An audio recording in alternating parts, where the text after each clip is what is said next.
Proses selanjutnya setelah Rolf sama saya tadi bergabung, selanjutnya partnership-nya sudah berjalan. Nah, partnership-nya sudah berjalan, akhirnya menghasilkan keuntungan atau net income, kerugian atau net loss.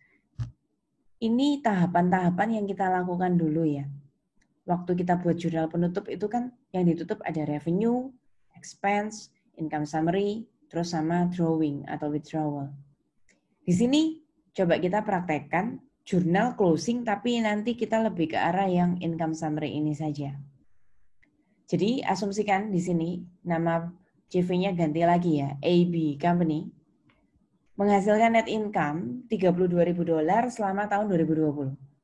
Partnernya ada dua, Erber sama Barnett.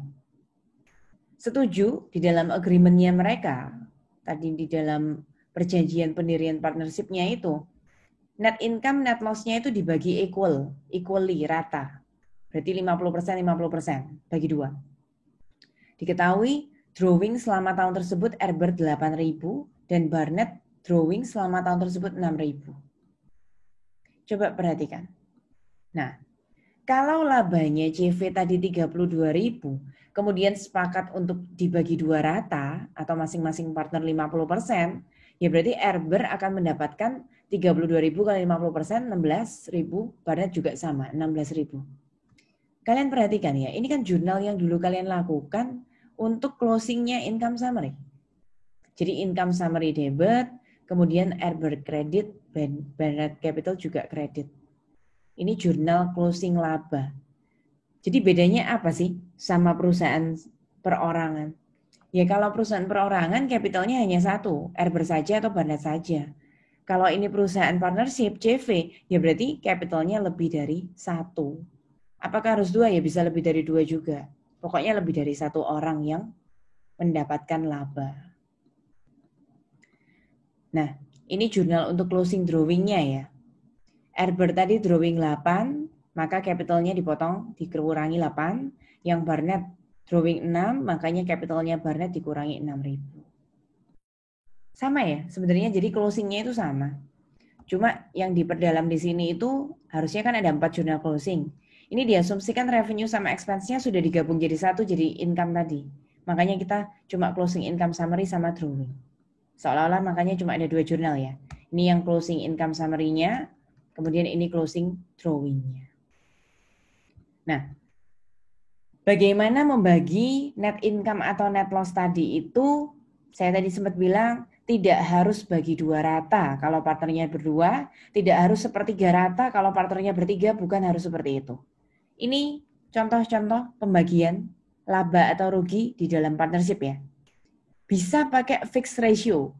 Fixed ratio itu nggak harus 50-50. Kalau dua orang bisa satunya 80%, 20%. Satunya 70%, 30%. Nah itu namanya fixed ratio. Atau rasionya itu berdasarkan modal kontribusi yang dibawa di pendirian akte notaris pertama kali tadi. Nanti yang bawa modal capital lebih banyak tentu saja akan mendapatkan proporsi pembagian juga yang lebih besar. Atau mau bayar gaji dulu untuk partner yang kerja aktif, nanti sisanya baru dibagi pakai fixed ratio. Atau mau bayar interest kalau ada kita pinjem modal dari partner, nanti sisanya baru dipakai fixed ratio. Atau yang paling komplit ya, bayar gaji dulu untuk partner yang kerja, bayar interest kalau kita memang ada pinjem modal dari partner, dan sisanya, remainder sisanya baru dibagi pakai fixed ratio. Di sini kita akan praktekkan yang paling komplit, poin yang paling bawah, bagaimana kalau kita dividing net income or net loss, membagi net income atau net loss dengan cara bayar gaji, bayar interest dulu, baru kemudian remainder sisanya dibagi pakai fixed ratio. Simak ya. Partnership-nya ganti lagi, sekarang punyanya Sarah King dan Rayleigh. Sarah King, Rayleigh itu bergabung, bekerja sama untuk membentuk sebuah CV yang disebut dengan Kingsley Company. Nah, Kingsley Company ini punya perjanjian partnership seperti ini. Salary allowance, gaji untuk King 8.400, untuk Lee 6.000. Kenapa gajinya nggak sama? Mungkin King bekerja lebih keras, mungkin King berkontribusi tenaga lebih banyak. Terus yang kedua, interest. Interest itu apa? Interest itu return kita kalau kita pinjam modal dari partner, kita kasih suatu return pengembalian yang disebut dengan interest ya. Ya, andai kata misalnya kayak kita pinjam uang sama orang gitu loh. Terus kita kan harus bayar bunganya. Interest disepakati 10% dari capital balance awal ya, beginning of the year. Nanti kalau masih ada sisa, setelah bayar salary, setelah bayar interest, sisanya kita bagi rata, equal. Diketahui di sini, capital awalnya 1 Januari King 28.000 dan Lee 24. Terus selama tahun 2020, partnership ini menghasilkan keuntungan atau net income sebesar 22.000. Schedule-nya untuk menunjukkan pembagian net income, kemudian jurnalnya apa. Perhatikan baik-baik bagaimana kalau kita sudah masuk dalam angka. Nanti saya punya soal latihan tentang ini, jadi kalian simak dulu ya. Pertama kali, net income yang 22.000 tadi, alokasikan buat bayar gaji dulu, salary. Sarah King itu gajinya 8.400, Rayleigh gajinya 6.000. Jadi 22.000 tadi buat bayar gajinya Sarah 8.400. Buat bayar gajinya Rayleigh 6.000. 22 kurangi 8.400 kurangi 6.000, sisanya 14.400. Setelah selesai bayar salary, yang kalian lanjutkan adalah bayar interest. Interestnya disepakati 10% dari saldo awal capital. Diketahui di sini, King itu saldo awalnya 28.000 dan Lee itu saldo awalnya 24.000. Saya kalikan 10% ya. Untuk King 10% kali 28, 2.800. Untuk Rayleigh 10% kali 24.000 berarti 2.400. 14.400 interestnya untuk Sarah kurangi 2.800, untuk Rayleigh kurangi 2.400, maka sisa 5.000. Oh sorry. Ini bukan sisa teman-teman. Sorry. Jadi 22.000 dibuat bayar salary-nya 14.400 total salary-nya. Terus 22.000 dibuat bayar interestnya total 5.200. Jadi 22.000 dikurangi 14.400 dikurangi 5.200, sisanya 22.000 kurangi 19.600 berarti 2.400. Begitu ya maksudnya. Nah, 2.400 tadi kalau ada sisa, katanya dibagi rata. Dibagi 2 berarti 2.400 kali 50%-an, Sarah King 1.200, Rayleigh juga 1.200. Berapa total yang didapatkan Sarah King? Salary 8.400, interest 2.800, sisa 1.200, total dia dapat 12.400. Untuk Rayleigh, salary 6.000, interest 2.400, dan sisanya 1.200. Berarti total 9.600. Jadi 22.000 tadi sudah teralokasikan, untuk Sarah King 12.400 dan untuk Rayleigh-nya 9.600. Ini loh yang menandakan 22.000 itu tidak harus 11.000-an rata. Bisa jadi 12.400 sama 9.600.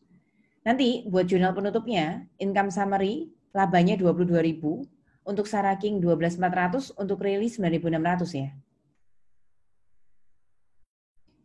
Di sini diasumsikan lagi, saya praktekkan satu kali lagi, bagaimana kalau net income-nya hanya 18.000. Tadi kan net income-nya 22.000. Bagaimana kalau sekarang net income-nya hanya 18.000? Kita praktekkan. Buat bayar salary dulu tadi, masih ingat?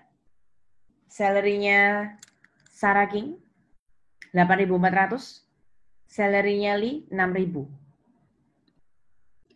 Kita coba lanjut di Excel aja. Kita akan mengalokasikan net income untuk Sarah King dan Rayleigh. Ada 2 orang partner di sini, Sarah King sama Rayleigh. Nah, pertama kali kita menggunakan cara tadi itu, kita bayar dulu salary-nya. Jadi kita pertama alokasikan untuk membayar gaji atau salary. Disepakati di sana, Sarah King itu gajinya 8.400. Kemudian Rayleigh disepakati di sana, cari informasi di sana. Berapa gajinya untuk Rayleigh? 6.000. 6.000. Nah, bisa ditemukan di situ ya, 6.000. Oke. Kemudian, kita kalau sudah selesai bayar gaji, kita bayar bunga atau interest. Di sana dikatakan interestnya itu 10% dari capital beginning-nya masing-masing. Nah, untuk Saraking, berarti 10% kali capital bawaan awalnya Saraking berapa? Coba cari di sana. 28.000. 28.000. Jadi 10% kali 28.000 untuk Saraking alias 2.800. Untuk Rayleigh, interestnya 10% dari capital 1 Januari awalnya Rayleigh 24.000. 10% kali 24.000 itu kita temukan 2.400. Nah, kalau sudah selesai bayar salary, kemudian sudah selesai bayar interest, sisanya, bahasa Inggrisnya sisa itu remainder-nya, kita mau bagi rata, bagi 2. Hitung dulu remainder-nya. Kita tadi mau bagi net income sebesar 18.000. Terus buat bayar gaji 8.400, bayar gajinya Reli 6.000. Bayar interestnya Sarah 2.800, bayar interestnya Rayleigh 2.400. Nah, sisanya 18 kurangi 8.400 kurangi 6.000 kurangi 2.800 kurangi 2.400, sisanya itu ada 1.600. Tapi perhatikan teman-teman, ternyata sisanya itu negatif. Saya beri dalam kurung ya. Sisanya itu negatif 1.600. Jika sisanya positif, ya harus mau dibagi 2. Begitu pula kalau rugi juga harus mau dibagi 2. Jadi 50% kali 1.600, yang di sini juga 50% kali menanggung yang rugi 1.600 itu. 50% saya kalikan minus 1.600, berarti minus 800, yang di sini juga sama. Nah, coba kita terus jumlahkan. Berarti Saraking itu 8.400 tambah 2.800 kurangi 800. Untuk Rayleigh 6.000 tambah 2.400 kurangi 800. Tadi soalnya labanya kan 18.000. Bagaimana cara alokasi 18.000 yang tepat? Saraking 10.400, Rayleigh 7.600. Ini kalau saya jumlahnya 18.000. Silakan jika ada pertanyaan. Sambil saya kembali ke PowerPoint dulu. Nah, tepat ya yang sudah kita temukan sama ya, 10.400 untuk Saraking dan 7.600 untuk Rayleigh. Di sini kan belum ada jurnalnya teman-teman. Saya mau sekalian share jurnalnya. Saya tambahkan jurnalnya ya. Jurnal untuk closing laba. Sekali lagi labanya di sebelah debit. 18.000, namanya income summary. Dialokasikan untuk Saraking Capital dan Rayleigh Capital. Kalau biasanya perusahaannya satu orang, satu nama saja, karena di sini kita berpartner, berarti lebih dari satu orang. Sarakingnya 10.400 dan Rayleigh-nya 7.600. Ini yang jurnal closing.